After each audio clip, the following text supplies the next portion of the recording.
I am a real human, and so there is background noise. I got a dishwasher going. I need to get some more things cleaned.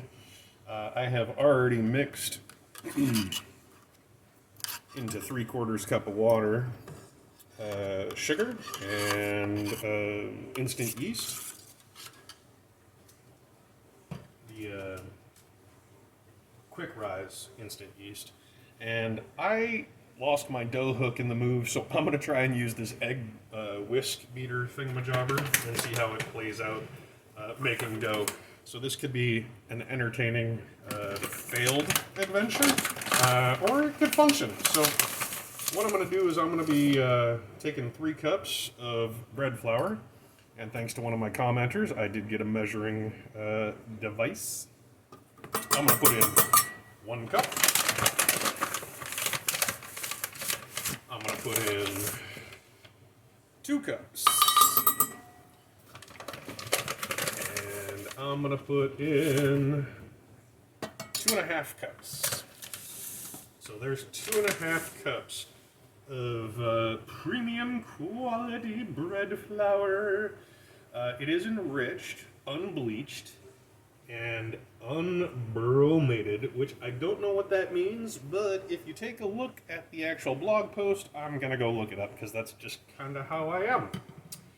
So to this, I'm going to add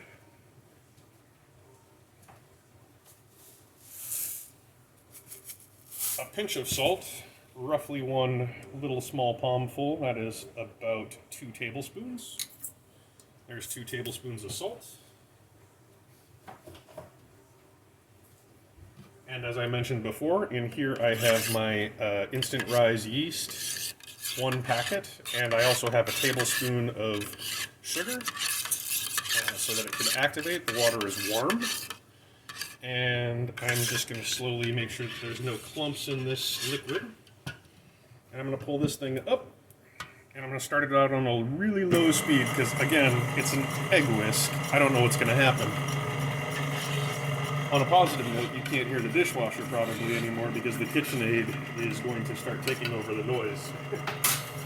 So I have my warm water with yeast and sugar. It's been sitting here on the counter kind of bubbling away for a little while. I'm just going to slowly add it to the side of the pot. And you're going to notice the dough coming together that I'm attempting to make. I'm slowly pouring it in. I'm still pouring it in. Still pouring it. Just a very small trickle of water in the side here. And that's it. And there's nothing left in my little cup, which I'm not going to stick in there so that you can see, but there is nothing left. There's no clumps, there's no yeast, there's no ring around the edge. So it looks like all of that yeast and water did actually get into the dough.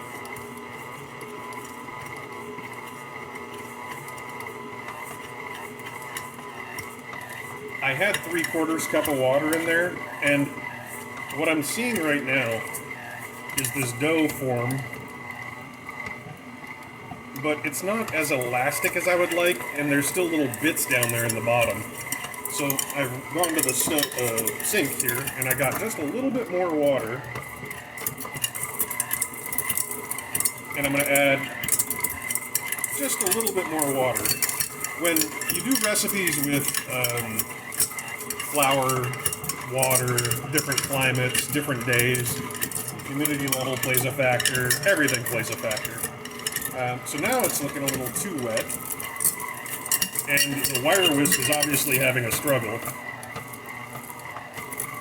So I'm going to pull this out here now that it's kind of doughy, and I'm going to knead it with my hands, probably for about 10 minutes. What I want is a really good elastic dough that has no lumps in it, and I'm going to let it rise for an hour until it doubles in size. And if you've watched anything that I do before, I like to rise it in the laundry room because it's really hot in there.